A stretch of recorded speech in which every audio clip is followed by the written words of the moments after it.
MD drugs विकणाऱ्या 2 युवकांना गुन्हे शाखेच्या पथकाने बुधवारी सायंकाळी ऑक्सिजन पार्क येथून ताब्यात घेतले।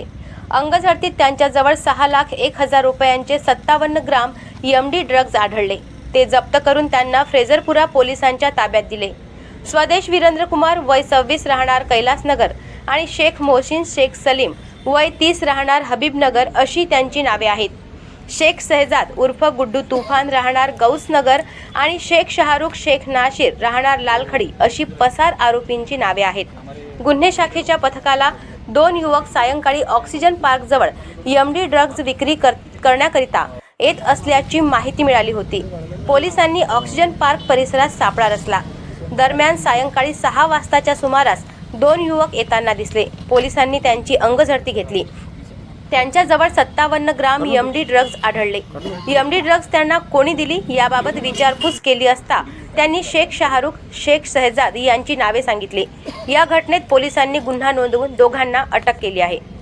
अशाच महत्त्वपूर्ण बातम्यांच्या अपडेटसाठी अजिंक्य भारत न्यूजच्या पेजला फॉलो करा आणि सबस्क्राइब करा। Thank you for watching.